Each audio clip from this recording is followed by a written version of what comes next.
wasn't going to videotape this, but I decided to for myself. This is a personal reading, but I thought it'd be good to videotape it so I could potentially go back to it. I don't intend to post this.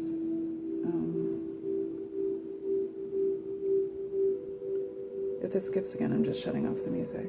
I thought it'd be helpful to have some meditation music during it, but the energy, as soon as I started trying to do these things, got extremely chaotic. Largely in part, I suppose, because there's a lot of different things I'm trying to do. I'm trying to get it connected to the Bluetooth. I'm trying to get the video to play, have my candle, have multiple different cards set up. I have all my cards set up.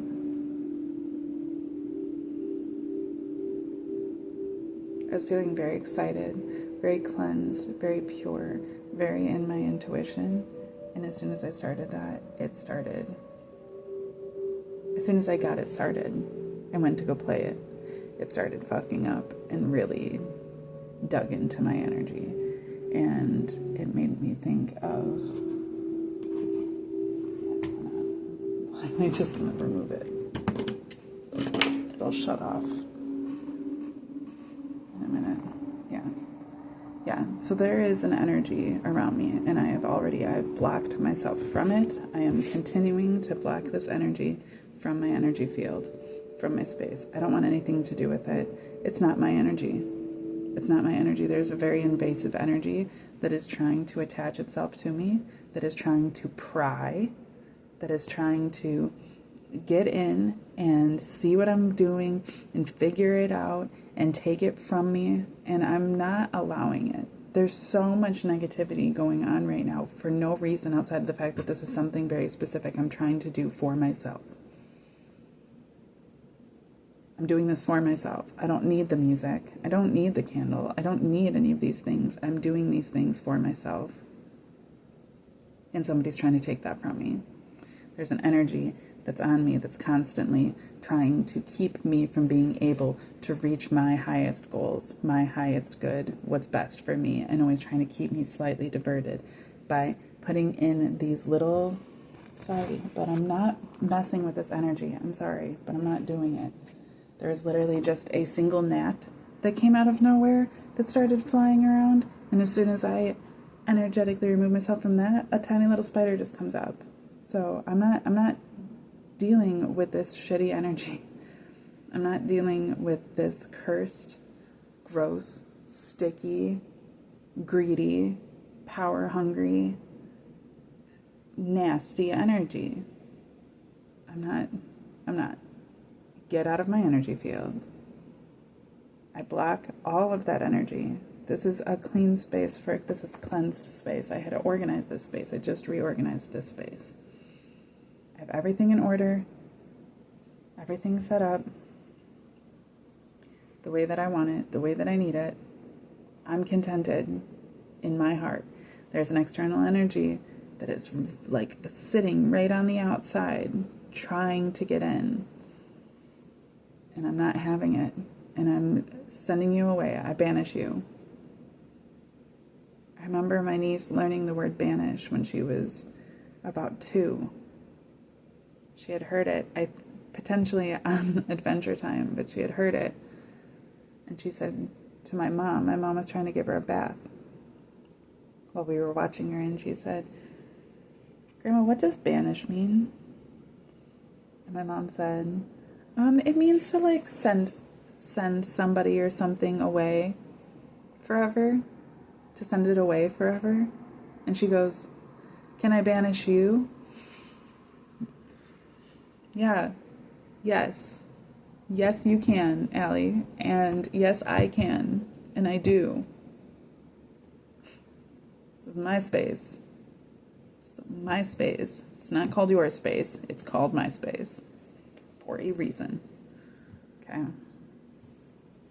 Now, I specifically decided that I wanted to do this reading in order to get into what the fuck. I have all my cards already laid out, but I haven't read any of them yet. I've observed them a bit, but not even all of them. Like, even right now I'm looking at them and I'm not taking any of it in. I'm not reading it yet. I'm trying to feel this energy and get into this energy. What exactly has been done to me? What is being done to me? What is all this energy from? There is this consistent story playing out in my head, in my energy field, in my reality. No matter where I go, who I'm with, there's this energy of me trusting,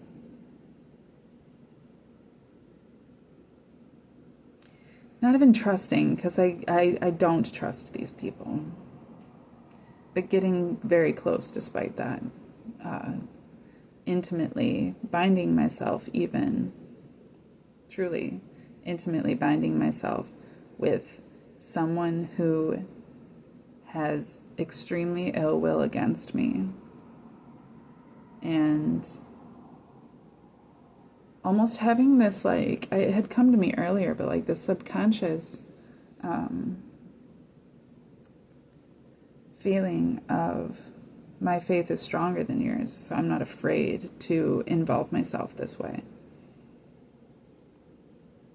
Even despite my intuition kind of pinging that, like, this isn't a healthy person, this isn't a healthy situation. But I'm always kind of like, yeah, but I got it. You know? And it's not that I don't,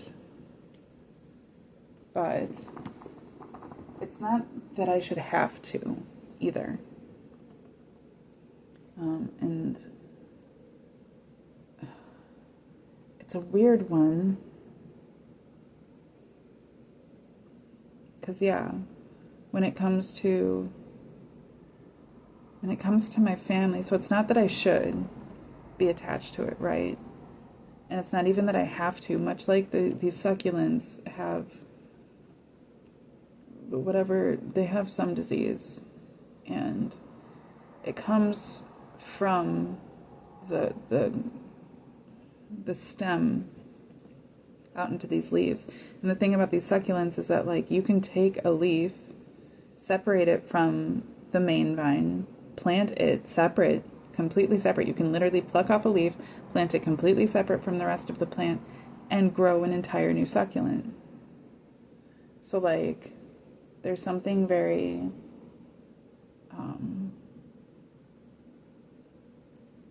powerful about that. You know, it's not like how grapevines tend to be, where, like, if you're not properly connected to the vine, you can't survive, right? The vine exists within itself. Each leaf has within itself its own.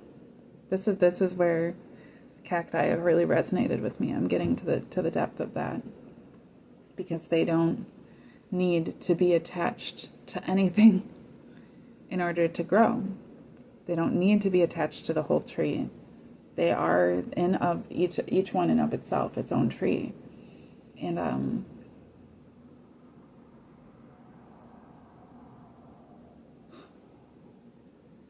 yeah, that's something that I wasn't taught. I was taught to stay close to the vine. I was taught to cling to the tree in which, you know, the apple doesn't fall far from the tree.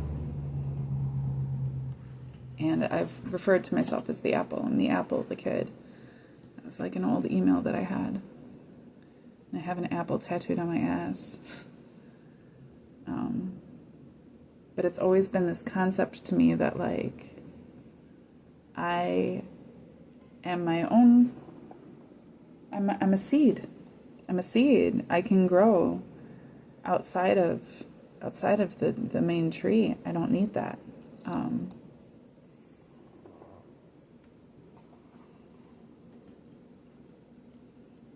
Yes, you can banish those energies. The things that don't serve you. Yes, you can banish the things that don't serve you. They're not for you.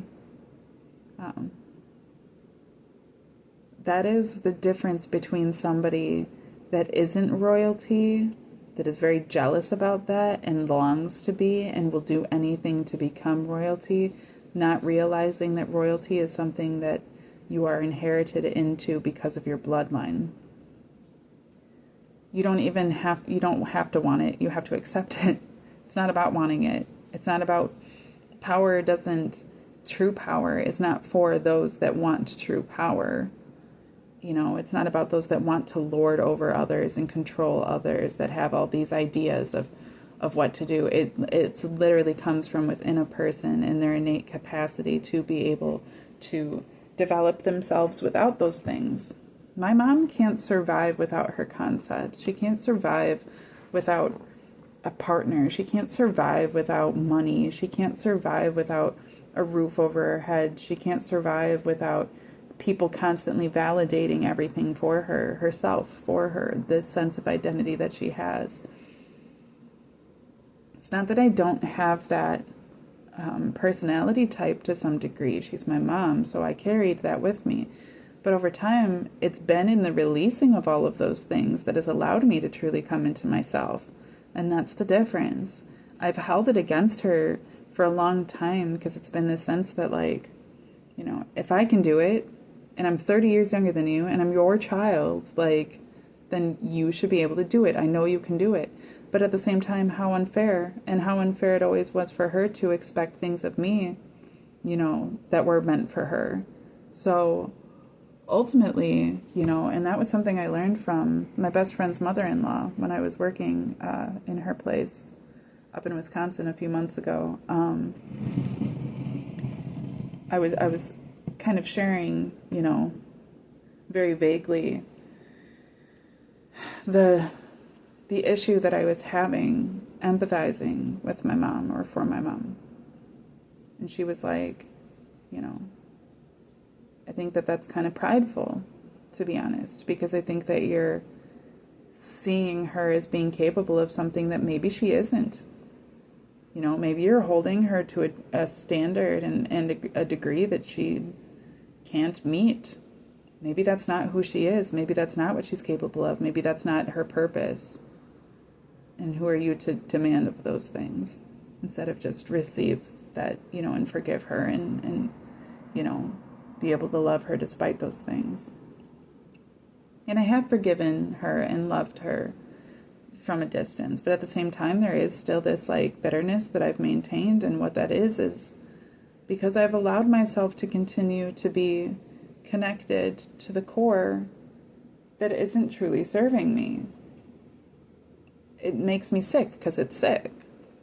And that's not for me to, these leaves, like, as long as they're connected to the thing making them sick, they aren't going to make the thing better. The thing is just going to make them sick. And I remember seeing that in school, that concept where, like, if you have somebody standing on a chair and they try to lift somebody up onto the chair, unless they're twice as strong or 3 times as strong as that person, it's easier for the person below them to pull them down than it is for the person standing on a chair to be able to pull somebody up onto it.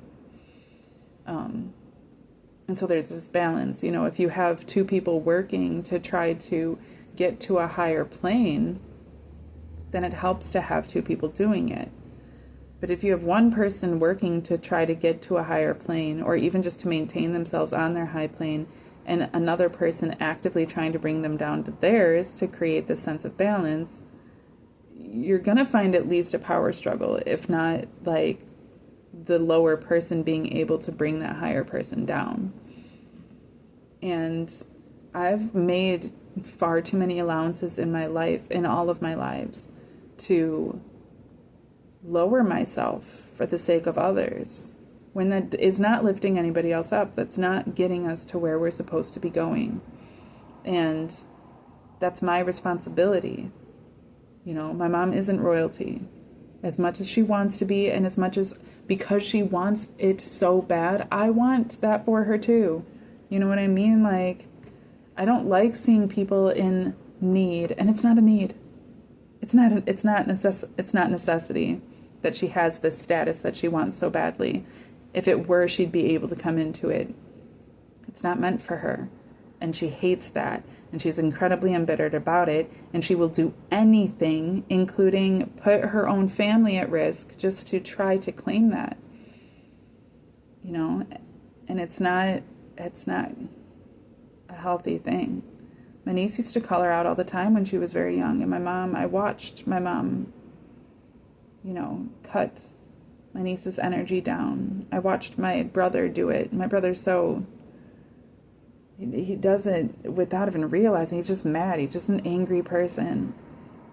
You know, he's still he's 40s now, and he's still hurt by my dad dying when he was 6. He knew my dad better than either me or my other brother. My other brother was 4 when my dad died. And I was literally brand new born. I was a month old. And, you know, my oldest brother has always been embittered about that. Always felt like his dad was taken from him, right? And so he's clung to our stepdad more than anybody else, too. But he's just been lost and angry his whole life. And, you know, this negative energy, this greedy energy, this sickness in my bloodline has clung to that and really used that for its own benefit for a long time. And then my middle brother has my mom's same personality too, of wanting so badly to be validated by others. It makes me want to cry. My middle brother and I were always so close, and like, he's not the devil. He doesn't have that same, he just has a capacity for it, and he's been more given to it. But that's also because my mom preyed on him so differently than she ever did me. One, because he's a boy, and she wanted his soul. She didn't care about me. I'm just a dumb girl. She wanted his male soul, right? It's like that movie Hereditary.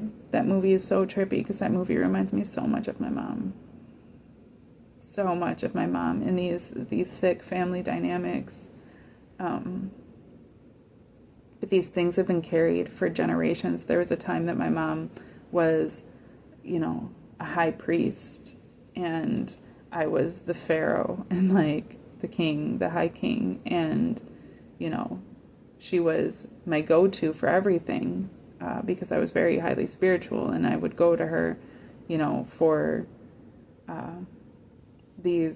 all of the messages, and her wisdom was what guided the kingdom, and she considered me stupid for that. And she started trying to trick me, and she was trying to rob me of my kingdom way back when, just by trying to give me false spiritual guidance, right? And I trusted her, and so I let her lead me into destruction, and I lost my kingdom because I had trusted her.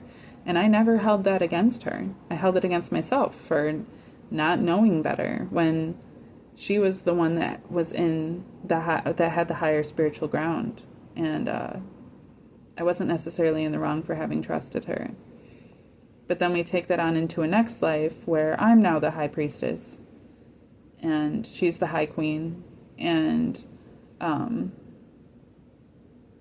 she's embittered that, you know, I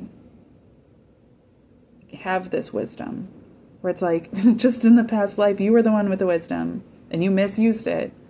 And now I'm like, but then like she becomes embittered because as the queen, she's receiving the wisdom from me, and like the wisdom I'm giving her is to actually make her kingdom strong and last. And like anytime she tries to go against me and like makes her own decision and stuff like that, like things get fucked up. And so she's mad and jealous that like I have this direct wisdom, when like the difference has always been just that I use these things differently. I'm not using them to try to validate myself. I'm not using them to try to claim the throne. I'm not using them to try to one-up her, you know. But like she's tried to put that in me, and through all of these generations after generations after generations, she's remained close to me to put these things on me. And this has been one of the craziest lives I've ever lived, because in this life, like, because we're so advanced at this point, like so far down the line of history, like She hasn't just been my mom. She's been like so many of the moms I've been involved with in my life, like my partner's moms. She's been my partners. She's been, you know, in all of these different aspects. She's been like different bosses. She's been different coworkers. She's been different friends. She's been even in my pets. Like she has been, like she has placed herself in every aspect of my life to try to rob me of the things that she sees in me that she does not see in herself, to try to get to those things. And in this life, she's realized that like those things aren't meant for her. And that's just, I mean, I think she realized maybe 5 lifetimes ago, and it has made her incredibly embittered. She was already embittered, but upon realizing that like she just wasn't destined for the same destiny, since then she's been like, fine, then fuck this bitch. I'm a steal her destiny. I'm gonna keep her from at least attaining her destiny. And that's what she's been doing for generations now. And to some degree been successful, at least to the egoic degree of being able to keep continuing this karmic cycle, you know, and, you know, she's done it through rape and genocide and murder and actual thievery and, you know, changing the laws and doing all of these different things. But like I said, you know, in my last reading, and like I've said, like, so many times before, like, you can't, eventually, destiny is still destiny. I mean, that is what it is. You can, prolong it. You can, what's the word? Like, you can, like, keep it from happening for some time, but it's going to happen. And, like, ultimately, it doesn't matter what you do. It's kind of like, you know, it's like if the FBI is onto you, like, they normally don't come in right away. If it's the FBI, you've been doing some shady shit, right?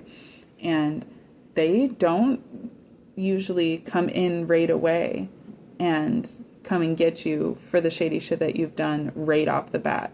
They wait until they have all of the, like, validation that they need, until they have all the proof that they need, until they have all of the witnesses and everything like that that they need. And they, even after that, sometimes will wait. If they're following somebody, if they're like onto somebody that's like continuing to do the shady shit, and this person's like blissfully unaware or like just doesn't give a shit that they're being watched that way. Like, let's say that the person is like, okay, now I know that the FBI is on to me, so I might as well get away with as much as I possibly can, right? Because that's sometimes how people do it too. They'll let that person continue to do those things. They'll inform those who need to be informed. But, like, if they can't trust that person to not speak on certain things or give themselves away, they won't even inform that person. They'll just keep letting certain things happen so that they can have that much more to put on that person, so that they can put them away for life, so that they can put them away for multiple lives, right? So that they can completely defeat that person ultimately, or even, like, defeat the whole ring. Like, it's not, you know, everything that's been coming off of this person, all of these different things, like, they will do the job, but sometimes they will let those things continue for that purpose. And that's why I just live on faith, because I already know these things, and I've been watching these things happen for lifetimes, and I've always just kept the faith. No, I have not been perfect. Yes, I've done a bunch of shitty things myself. I'm not great. You know what I mean? And like in this life, I have been the one that they can't trust to inform, because they can't shut the fuck up. So I'm like, okay, well, thankfully she's dumb enough to be strong enough to be able to take on a lot. So as long as it hasn't come to actually fully putting myself at risk, like, and that's what's been crazy too. There's been so many times that, like, death has been on my doorstep, and, like, I've been terrified because I've recognized that, and I've just gone off of faith and been able to survive. But, like, I was truly convinced that, like, I was about to die, and just different things happened that kept that from being the case. Where, like, this past time that I was in that situation, people were telling me, like, you're not safe. I don't know why you're still here. Like, this isn't going to turn out well. You really should leave. Like, this is getting really scary and really dangerous, and I'm scared for your life. Like, I don't want to see you get hurt. And on faith, and because of what I was told, I was like, I know what's going on, more than I can say, but I need to stay here. I've been told to wait. I'll get away. I'm not concerned about it. I know that I'm protected. And so as long as I'm protected, I'm going to move as if I'm protected. So like this past time, like I wasn't even concerned about the threat of death. And I'm still not. You know, so it's taken lifetimes to kind of get to this point. The reason I was so trusting of that energy for so long was because I was afraid of death, and that energy, my truest enemy, you know, my mortal enemy, had set themselves up to be super close to me. You keep your friends close and your enemies even closer, right? But it set themselves up to be the closest to me in a form of and bond of trust, so that I could be like, okay, well, as long as I've got you, then I know that I'm safe, which was true. But I didn't recognize forever that was because of the universe just protecting me from that person, because that person was actually the devil. That person was my enemy. That person was the adversary, right? And they were just staying close to me so that they could manipulate me, so that they could take those things from me. And they have taken everything from me. Everything from me. But no, they haven't taken shit.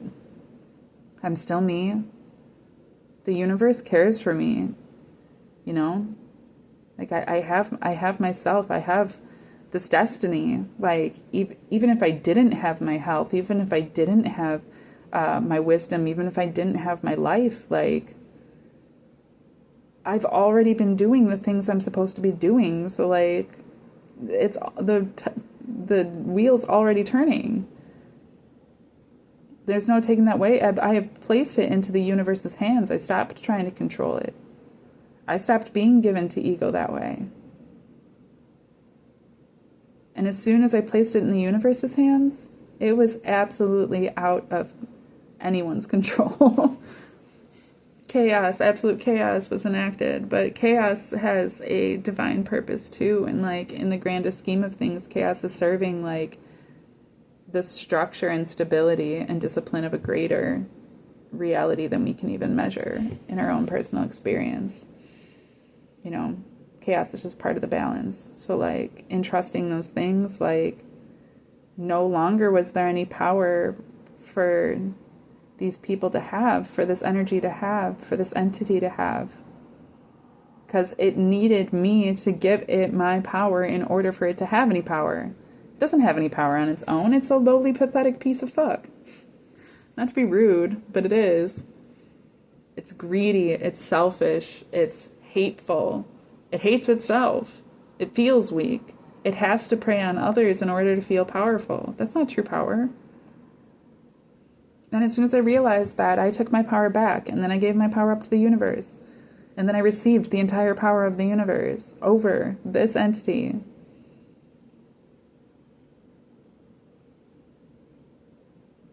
So it's funny because like it tries so hard now to like do these little things to like still feel like I'm still here, I'm still in control, I can still fuck with you, where it's like, no, you can't. You can't outside of my capacity to let you, and I'm not going to let you. Not for long.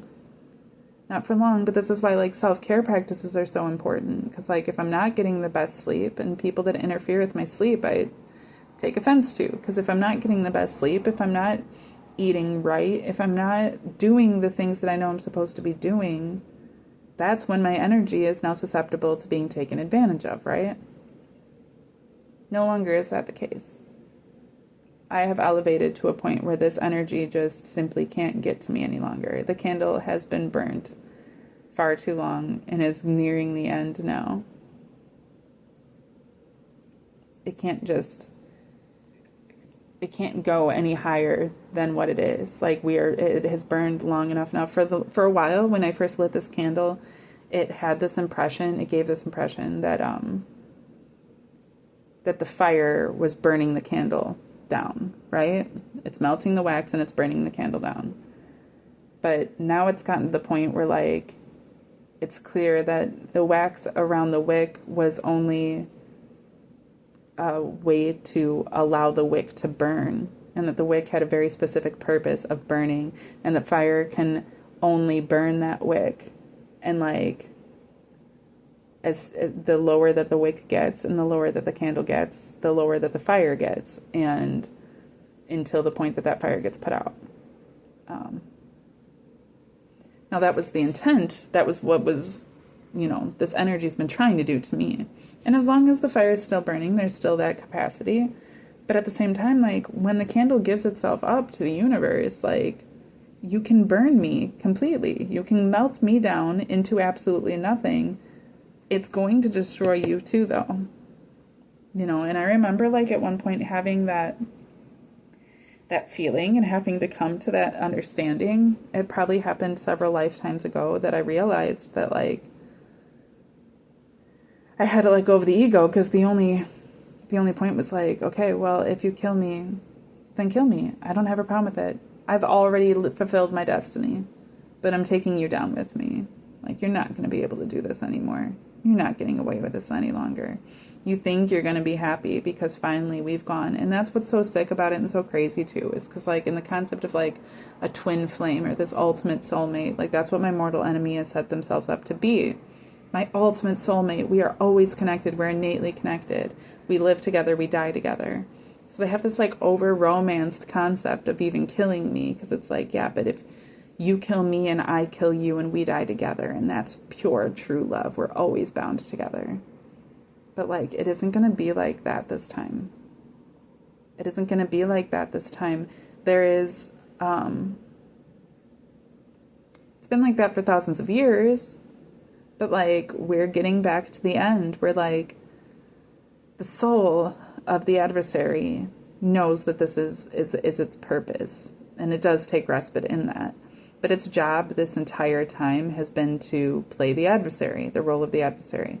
And to do so in the concept that we are eternally bound, light and darkness, the perception of good and evil, this balance of all things, this dichotomy. But the dichotomy is breaking down, and the universe is collapsing into itself and back into itself. And when everything is reborn, it's going to be reborn into a higher dimension. Well, the same thing just keeps happening all the time. But, like, those that have actually gone through these cycles for thousands of years and truly stayed in a certain energy and then thus progressed through those energies and evolved, will level into a new dimension. I'm certainly not going to be coming back into this dimension. I'm already not here. And that's because, like, I stopped letting myself remain convinced that that's what love was. Binding myself to toxicity because it was the only thing that lasted. Nothing lasts forever. And so binding myself to the concept of nothingness and being willing to accept the low, because it's a necessary part of the balance. There's still a point in this reality where that is the case, and that's fine, and I am managing, and I can understand those things, but I'm also on a higher plane where that balance is no more. It's like, you don't think about the core of the earth when you're walking around on the earth, right? You might think about the grass or the rocks. You might even think a little bit about, like, the dirt and what's under the dirt, the bones and the history and everything that's layered up into that. But, like, you truly don't have a conscious relativity to the deeper planes of existence, unless you're like a seismographer or whatever. And like even scientists like that study like the core of the planet and stuff like that, like that's just something tangible, right? We're still just talking about the core of the planet. What I'm talking about is dimensionally. So like there comes a point where you're just removed from those things, where like you can recognize them as part of what has been, but it's no longer what is. And it's not something to put much focus on because you know it's not what will be. So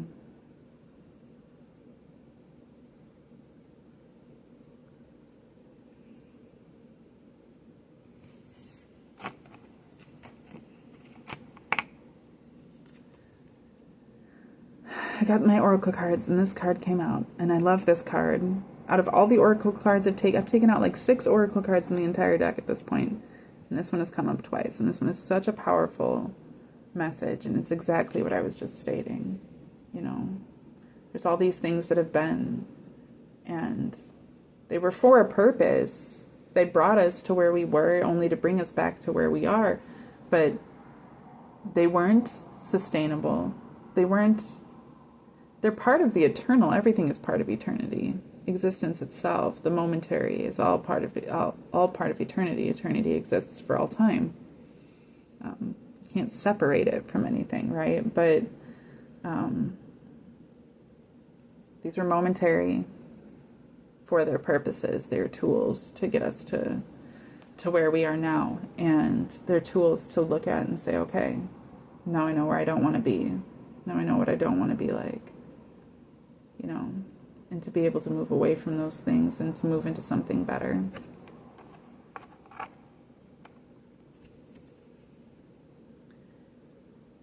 Doing things for others.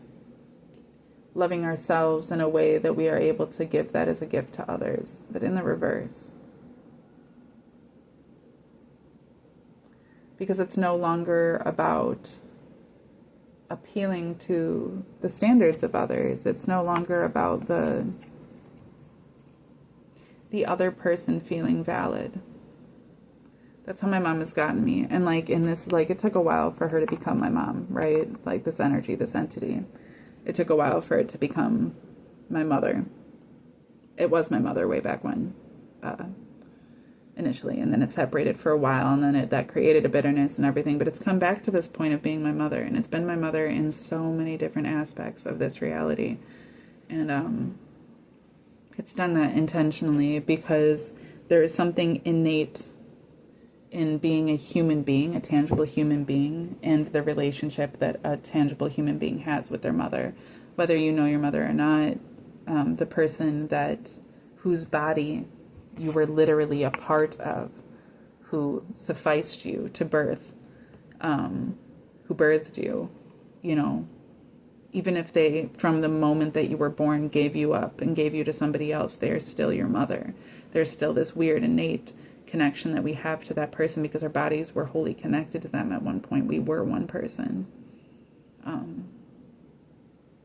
We were always separate, but we were one person at the same time, right? And so, we can't remove ourselves from those things fully, ever. And that's, you know, a blessing. And that's what this entity has done, you know, to this degree because it knows that, like, I'm the great mother, you know, and so to have my own mother is, like, I want to give her everything, and when she cries and pleads that this is what she needs, even at my own expense, I'm stronger than her. So I'm willing to compromise myself. I can see that she is weak, and that if she were to compromise herself, she wouldn't be able to survive.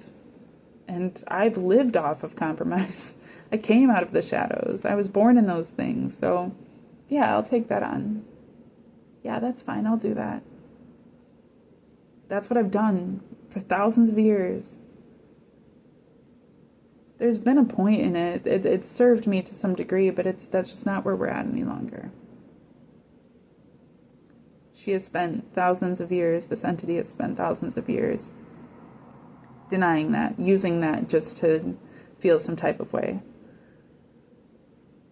Not ever fully embracing their own position in reality, but always being embittered, always being jealous, always being greedy, always being controlling. They chose not to evolve. And maybe my friend's mother-in-law is right. Maybe they can't. That's just their natural state. I don't know if it really matters. That's all matter. It's all matter, and that is the nature of matter. That is the state of matter. There are some things that transform, and there are some things that remain. There's some things that disperse out into everything else, and there's some things that dissipate into carbon and into the void. That is the state of nature. So it's not something to feel so personally about. I think what I feel personally about is recognizing, it's making me emotional, is recognizing that separation, that division. All things have always felt like a part of me, have always been a part of me, and in this karmic cycle, all those things are. I've lost so many people and so many friends and so many things I loved, and those things have remained a part of me because of the love that I have for them and the love that they have for me, and we've connected through those things. This entity that has no love is intrinsically opposed to my truest identity, and my highest power. And if those are the things that I am in, my true identity and my highest power, we have no connection, no genuine connection. I've worked so hard to unbind myself from those things, but looking at it from this point, like once you finally release that and being like, damn, like, bye. It ain't see you later. This is goodbye. It's empowering. It's an important thing. Because, at the end, like when your body breaks down, your corpse, when you're gone and your body breaks down, like chemicals go back into like. And like, if that weren't the case, like, anything that's toxic in you decays everything else around it. So, it's all necessary. It's all beautiful. It's all part of life. It's just interesting seeing it from this side, for sure.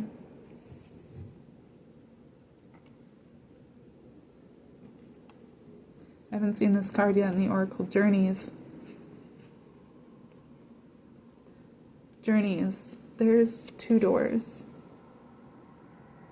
And within them, there's a whole bunch of differences. There's a whole lot going on, but there's 2 different doors.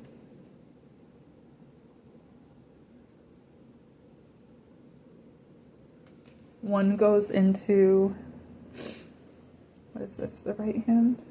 This is the left hand.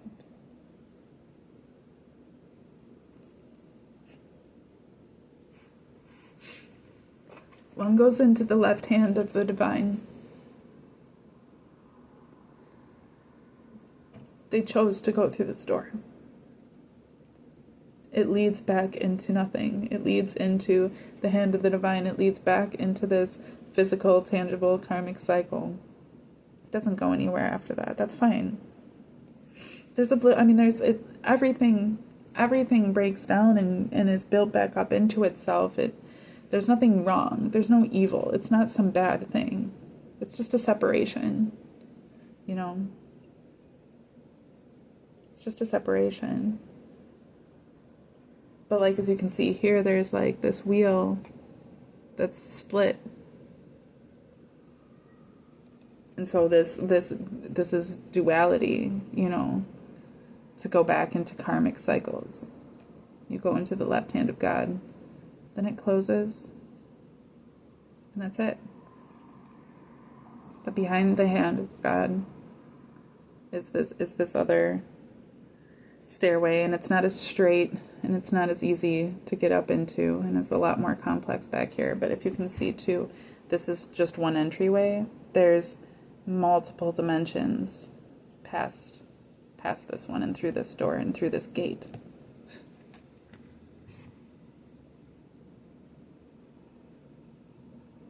There's even a gate.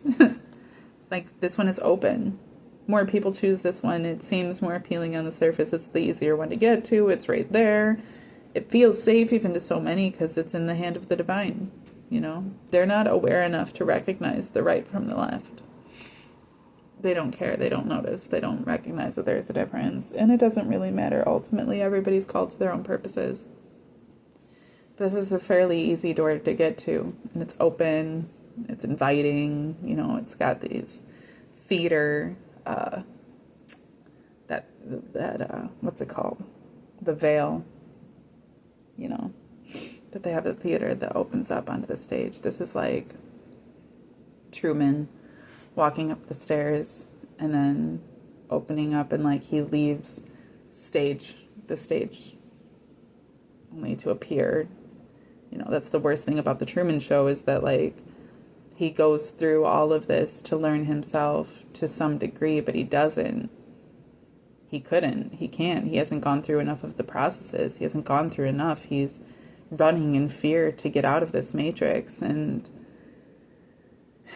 he thinks that he does, like it's a door, but really he's just entering the hand of God again to be taken and then cast away. I mean, he's to be delivered into something,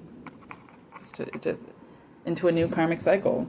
You know, as soon as he exits the matrix, now he has to learn how to survive in the real world, which, as we know, like, it's just the same shit, you know.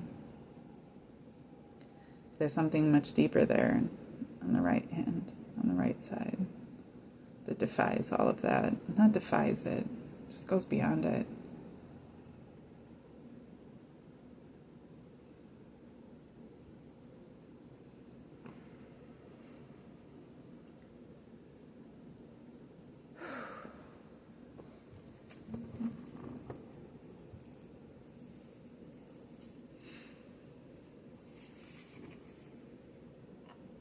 Queen of Wands, again in the reverse. Queen of the Thrones of Flame, the King of Swords.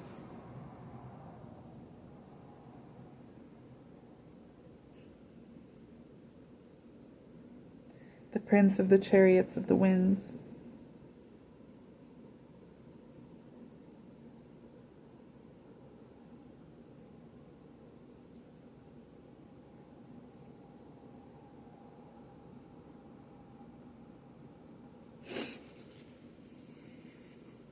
The Universe, the Great One of the Night of Time.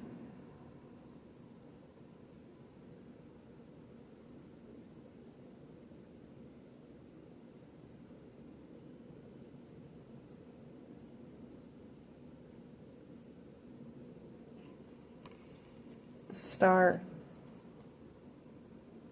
the Daughter of the Firmament.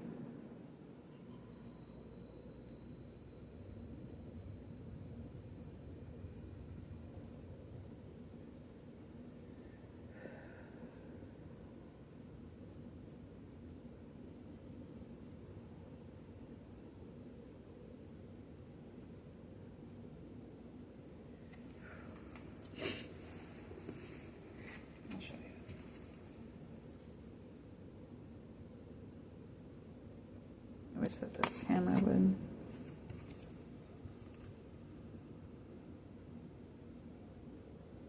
make it so that these were clearer.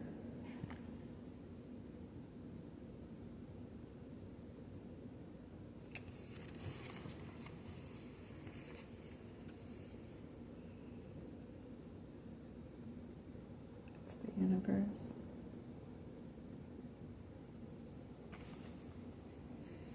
It's the star.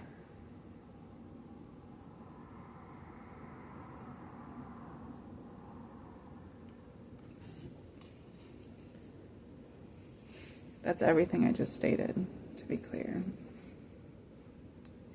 This is the history of time.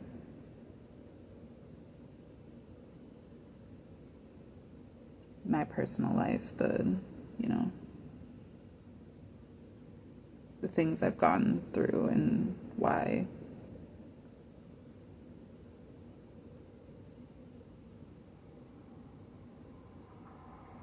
But what's come of it? What was the purpose of it? This is very much just like my never-ending story read, only densified. These things have come up against me on purpose. It's part of my destiny. And because it's part of my destiny, there's always been this other thing that's happened through these things, right? It's the beginning, the Ace of Cups in the reverse, Lord of the root of the power of water.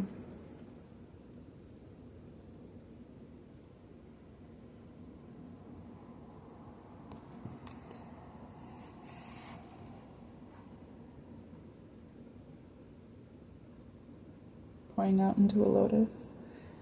But in the reverse, the lotus pours itself out into the cup, defying time.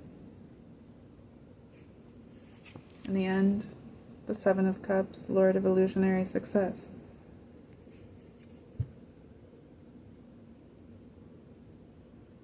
It's all an illusion. It's not about personal gratification. It's not this competition of one or the other. It isn't, oh, I do the right thing, so I get to claim success. It's the wheel turning,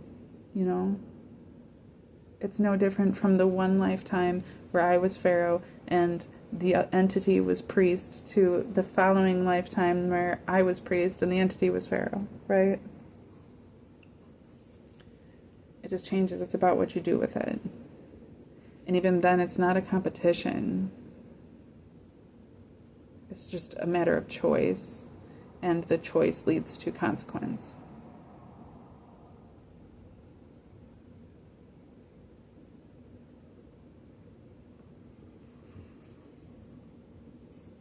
I have the Seven of Swords representing our Ace of Cups in the reverse, our beginning.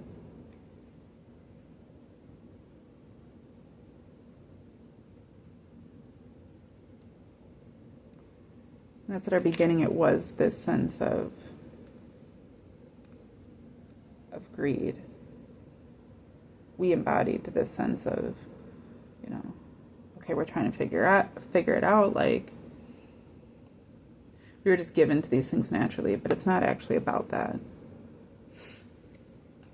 The beginning was so that you could learn how to move through these things. Like in Mario, right? The first level is so that you can learn how the game even works. The fact that you can die, the fact that there are these enemies, the fact that all these things work a certain way. That's the entire point of the first level. By the second level, you realize that because you realize that these things just cycle through and continue.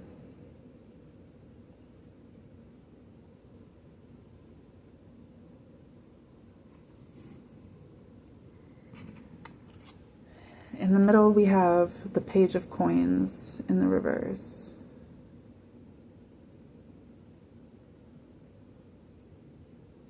We have this bagel holding this straw doll.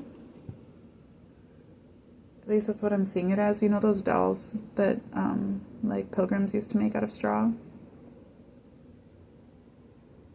Okay, so it's like that. Only this bagel, or I guess like a biscuit. He's kind of like a biscuit. Yeah, we'll see him like that, like an English muffin. He's got a straw doll. And that's like thinking that you're in control of this thing. But you're actually just mimicking a sense of control, which is within your power to do. but is an ultimate power. And it's directly above the King of Swords in the universe. Right? So it is that, like, combination of those things. Like, you have the capacity to create your own universe as creation and creator.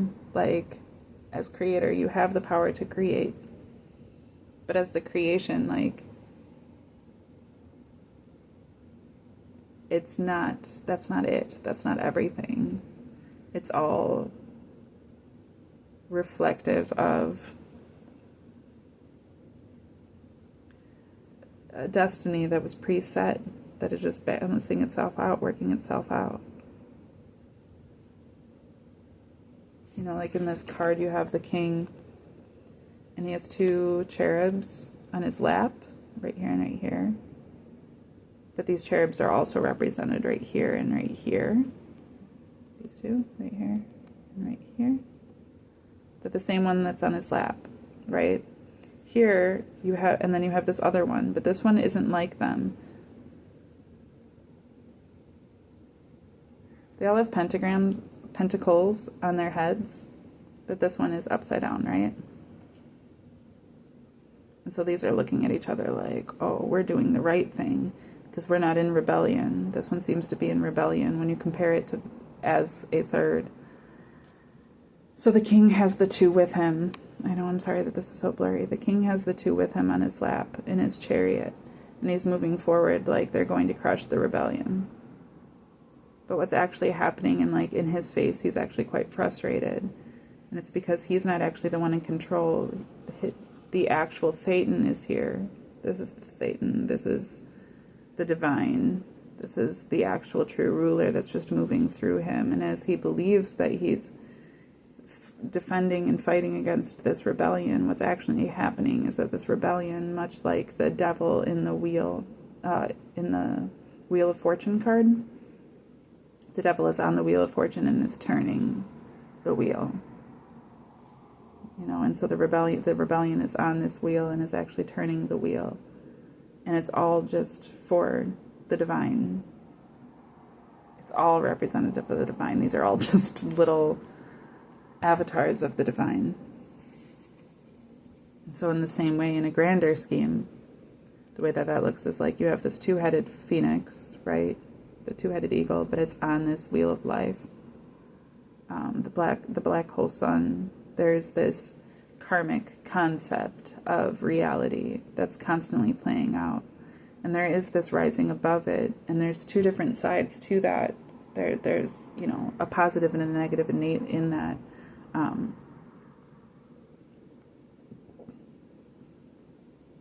But that's all just definitive of the tangible reality. Where then you have chaos here, you have the universe, you have intangibility, you have the wider unknown. These are all the other dimensions that don't have such tangible definitiveness.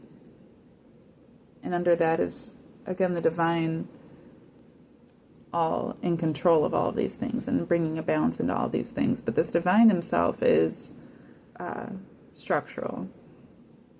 There's something even greater, like this all seems like chaos here, where this starts to take form of something more tangible, and that's, you know, coming out of the void and into the light, and shedding light on these things and having the sense of balance and creating the duality.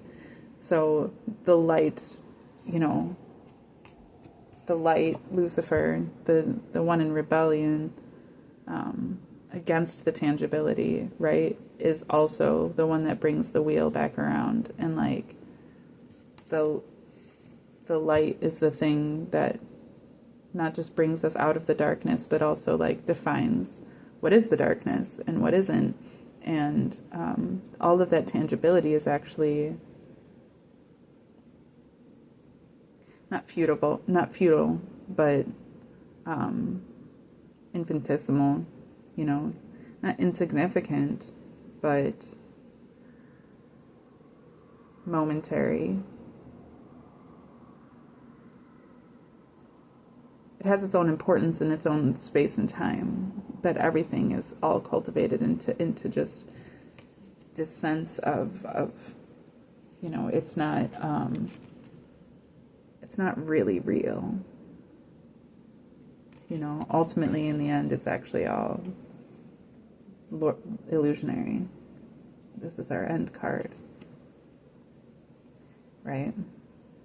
So that's what it leads into, that like even through these concepts of the star, and then you have like that leads us into like the star allows us this the destiny for the star that is in this reality is for the point of alchemy. We have the Magician card that came out in the upright directly over the Lord, the Seven of Cups, the last Seven of Cups, and it's the sense that like the importance is to alchemize, but that's only for those called to that purpose. You know, you have the great alchemist, and behind him is just boxes of dirt. But like he can alchemize into great things, but like he can also leave them, and that doesn't make them evil. It just makes them boxes of dirt, you know. And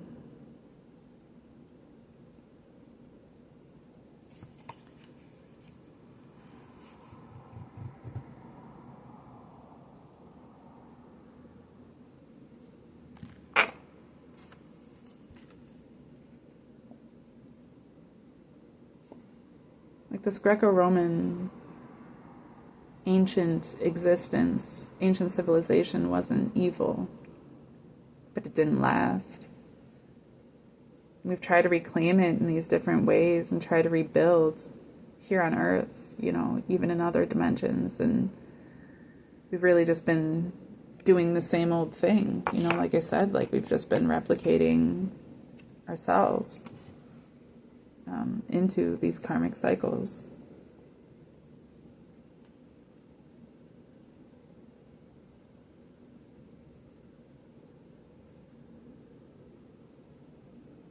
But so much of that has come, like this is a cups, the card of illusions, and so much of that has come through, like you see, this has the divine hand. It's like giving these cups with these flowers in it, right? Which is like feeling like giving of certain things or validating certain things is where reality really lies. But this card is in the reverse for that exact purpose too, that it's all just an illusion. That's just your choice over someone else's choice to do something different. It doesn't make one better or one worse. All of these cups are the same. Except this middle cup. So all of these cups have flowers pouring into them. This middle cup has the roots in it, the stems. And if you were to turn it upside down, you would see that like the stems are coming out of this cup and then pouring over in order to put the flowers into the cups, which is this card, right? We have the lotus here and like all of the water pouring out of the cup coming to the lotus, but it's much like those vines coming out to the flower.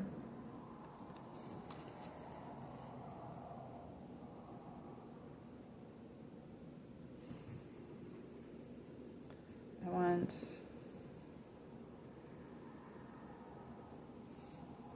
am I going to do this? I want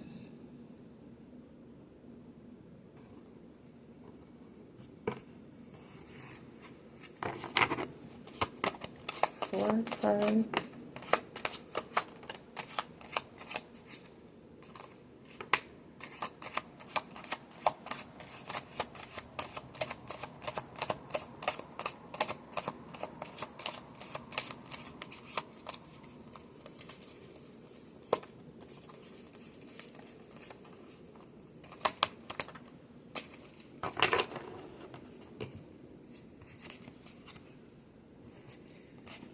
Two cards came out face down, 2 cards came out face up. I'm putting, and the way that they came out was a face up and a face down, and a face up and a face down. So that's how I put them.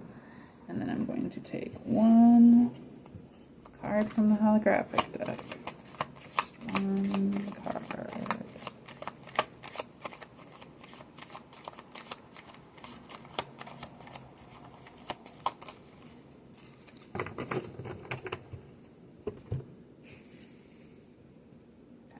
show you how I have this.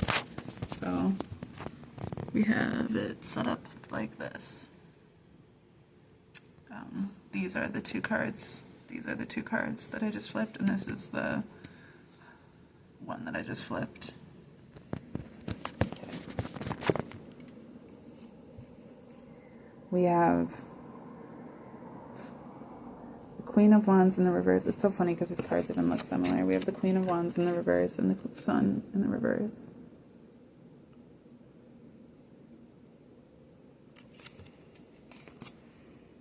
Clarified by that.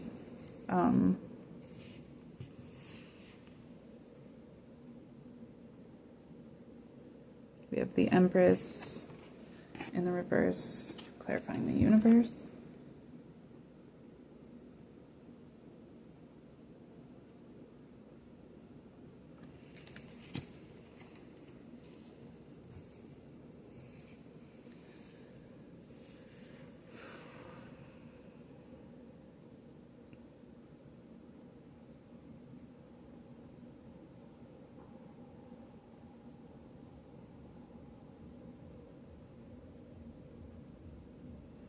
Which is like I was saying, like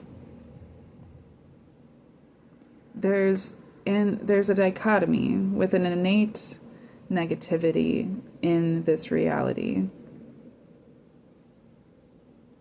That's why the Sun is in reverse. But that doesn't make it evil.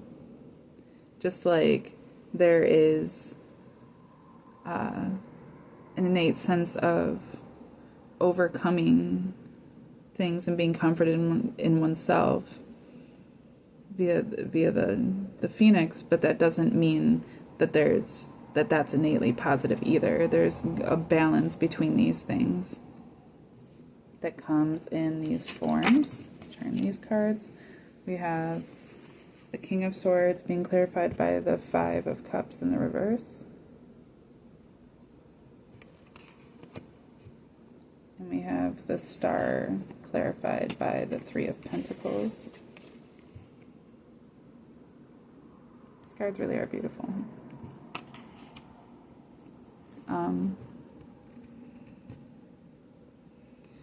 Which is, you know, like I said, like this has the concept of, like, in our sense of justice and structure and stoicism and conservatism, we're supposed to take out the rebellion.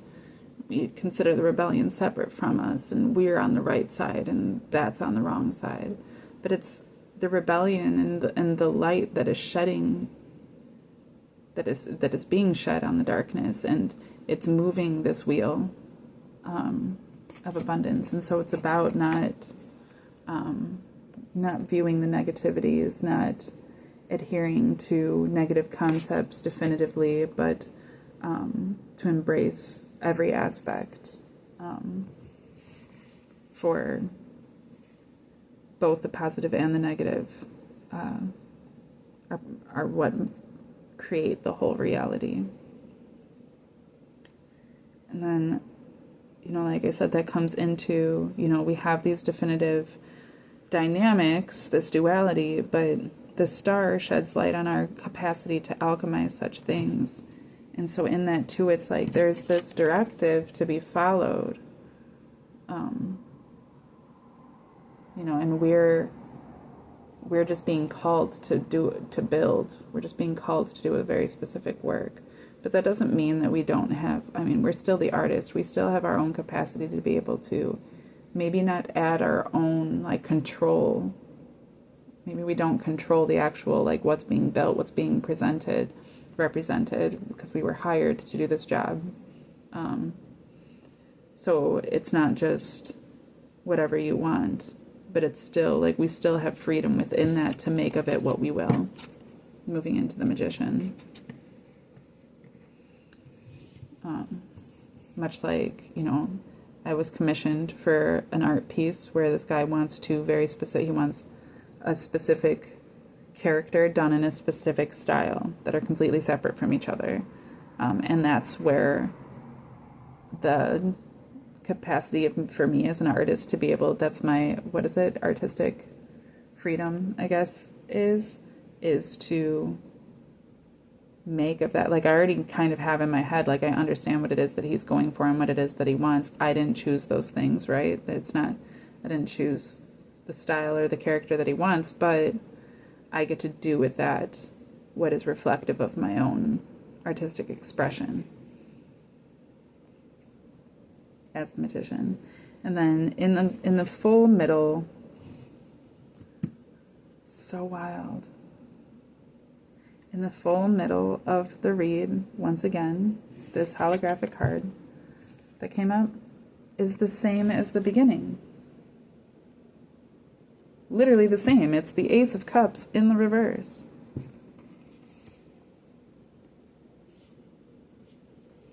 But this time it's underneath our Page of Coins in the reverse, right? And so it's this sense that, like, even the greatest divine workings, right? Like even destiny itself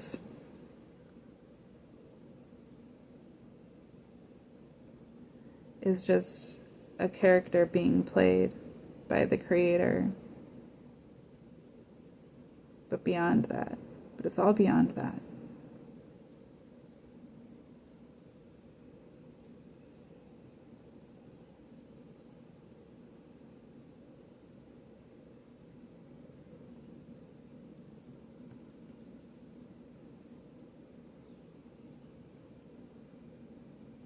It's all beyond that. So, like, and the fact that this is like a shiny holographic card, like, don't be afraid. Silver, like, don't. It's a mirror. It's a mirror. Don't be afraid of what is to come, of what is, what has been.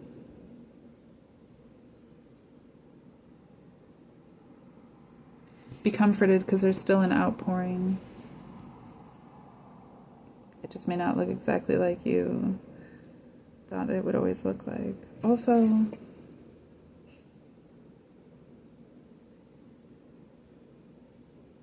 I don't feel like I've normally seen the Ace of Cups in the reverse. Yet I have always seen this as an M. Yet I'm seeing that in the upright, it's actually a W. But in the reverse, it's an M. And the M is a very specific, powerful letter for me. Like I said, like I've had this great mother wound because I myself am the great mother. Separated from myself because of my own greed, my own desire to give unto others something I defined as greater than what I was giving myself or receiving for myself, what I was willing to receive for myself, which distorted everything. To come back into a sense of true clarity is to embrace self-love, to embrace community, to embrace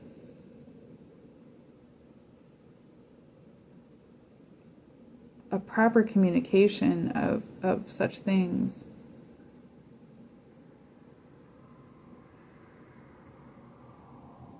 To embrace this balance of giving and receiving.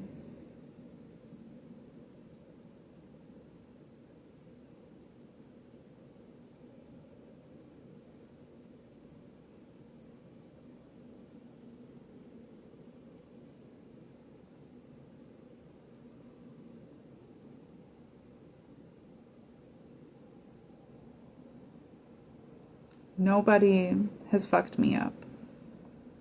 Nobody's hurt me. Nobody's taken anything from me. I have refused to fully embrace what has been given. I've refused to fully accept it and recognize it because of my own ego, pride, desire to feel one thing over another.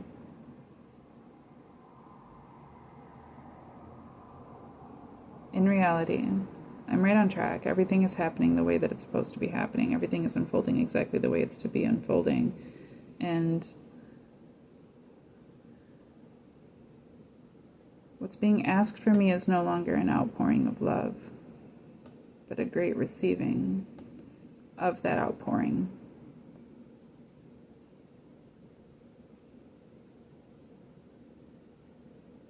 And I have to be willing to receive that. Not for my own comfort, but because it's what's been asked of me.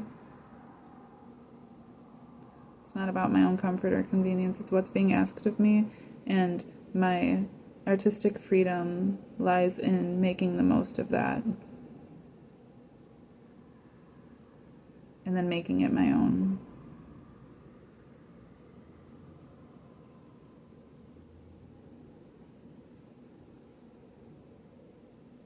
I'm not innocent.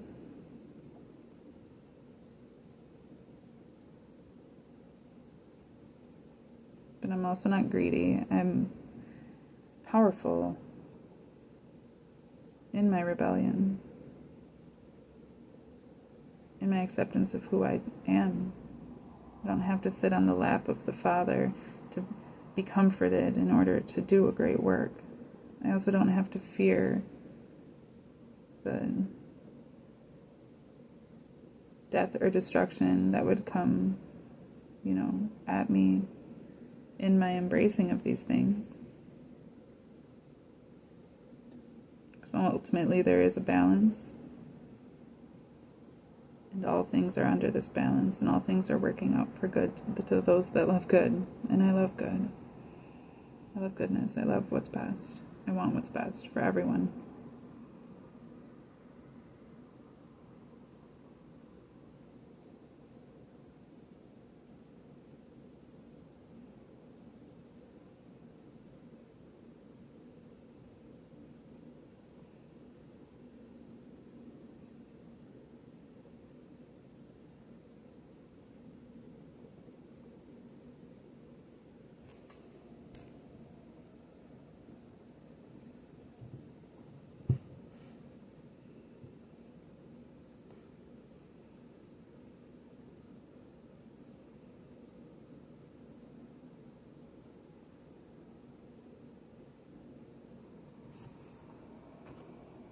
I just have a card of what to expect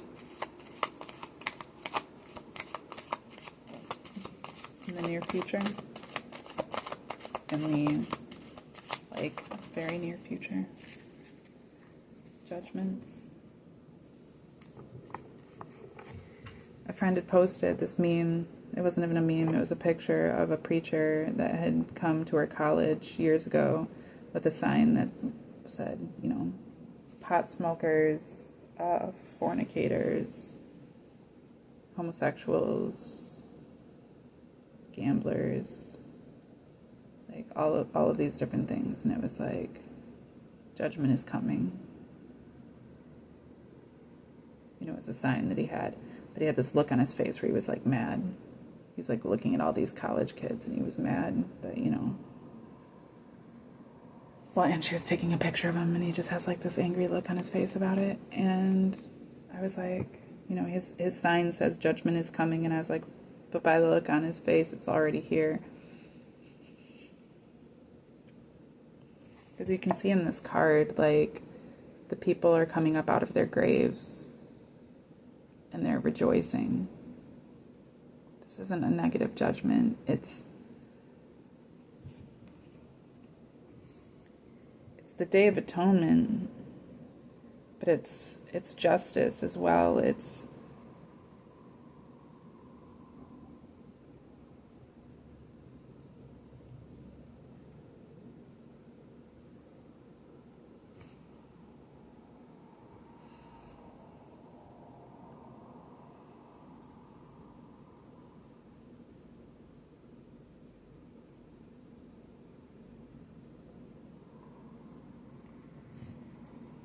getting what one deserves, but it's not just justice. It's beyond that.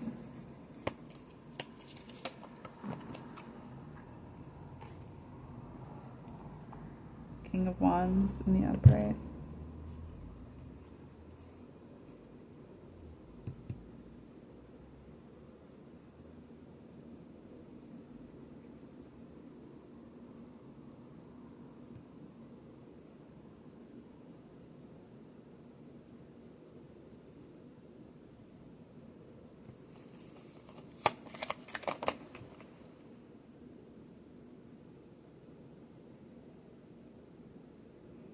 It's no longer being defensive.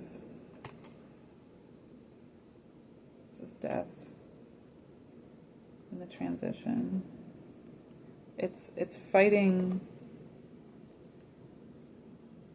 It's fighting for what one believes in while releasing what isn't meant for.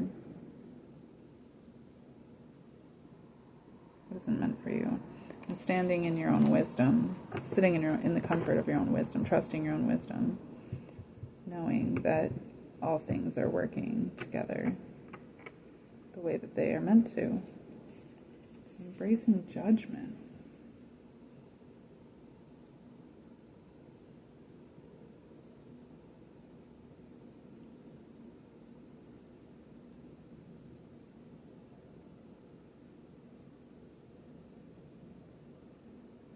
It's embracing the divine. It's letting go of, I started this out because I wanted to just know, like, what has my family been up to? What have these past partners been up to? What have these past business people been up to? People I've worked for, people I've worked with, people I had some sort of business with, and things got all fucked up. And, these people that I know have robbed me, and these people I know that have come up against me to try to block me from my destiny. Like, what is all of this?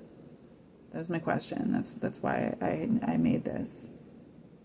That's why I did this reading this way. And it's all leading to proper judgment. Like I said at the beginning, it's, we're coming to that point of the FBI having, everything that they need to pass that final judgment. This is court. Spiritual court, real court. This is court. And this is people pleading, for grace, for peace, for a little more time.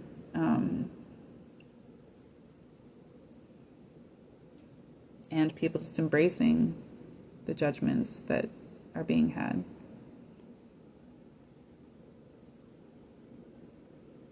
Because it's bringing them up out of their graves.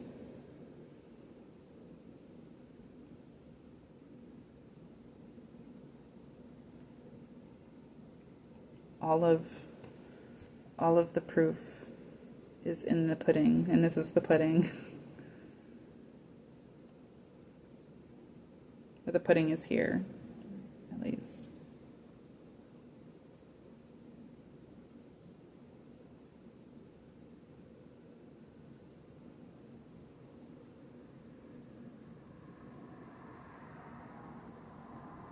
The pudding. It's like the final piece of a puzzle being pressed into place.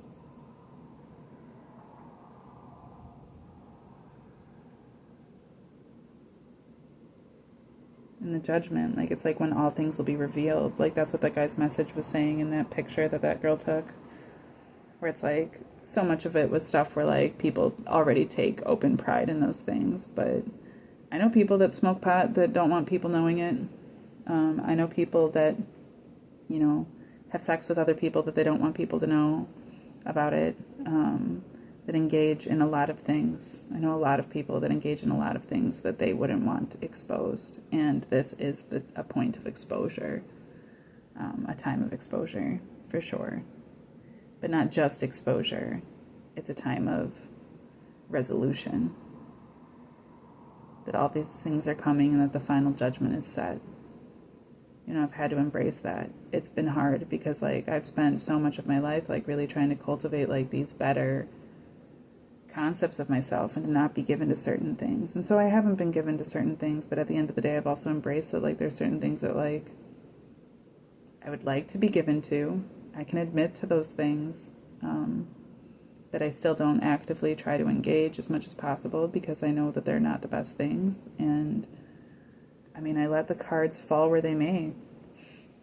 I don't force these things. I pull from them what is meant, you know, for me.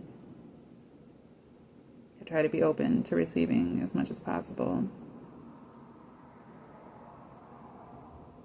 In the same sort of way, you know, this isn't just us having the choice as to which door we go through, it's all us having the choice as to what we receive. The left hand is the receiving hand, you know, and it's choosing what it is that we receive, or accepting what it is that is received as compared to what it is that is just past our receiving into these other dimensions, into these higher realms. And not letting that get us down. Like, we have the Ace of Cups twice in the reverse. We have the Sun in the reverse, you know. We have the Five of Cups, but it's in the reverse. But our Empress is also in reverse. Like, these things would seem innately negative, but we're past that. We're at the point of judgment now. It's not about, like, feeling bad about all of these things. It's just recognizing them for what they are. You know, I said at the very end, like, we have the Magician clarifying the very end, which is like, it's still within our capacity to alchemize these things and to make the most of these things. It's all chaos. Anyways, you know.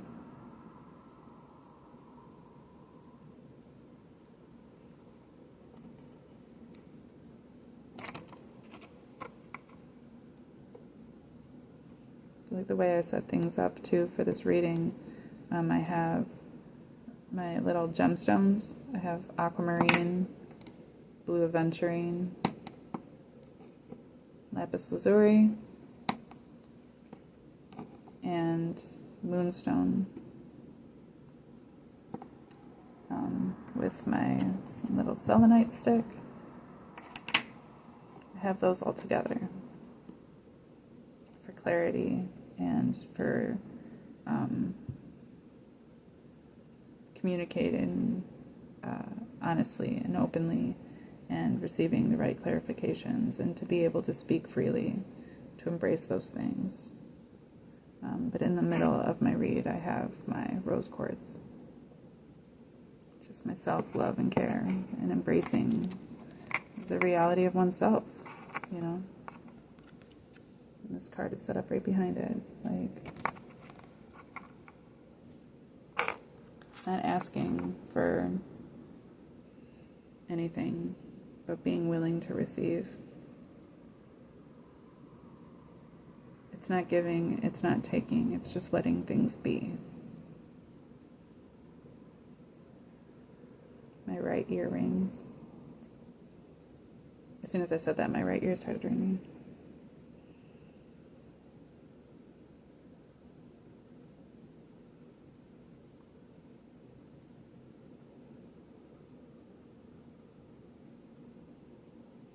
Alright. That's what I got. It feels like a weight was lifted off my shoulders. It feels like I need to go do some breathing exercises and yoga. Just balance out a bit. But trust the universe. Do the work.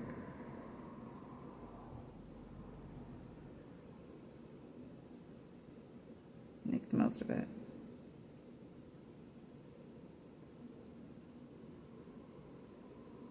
Without being in control. Don't try to claim any sense of control.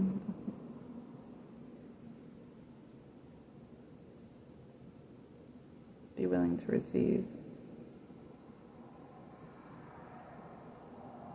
Be willing to see yourself truly as you really are in the mirror of judgment.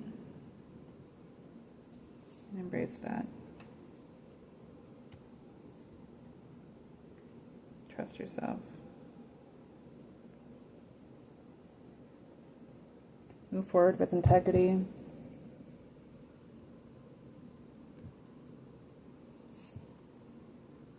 Do something new.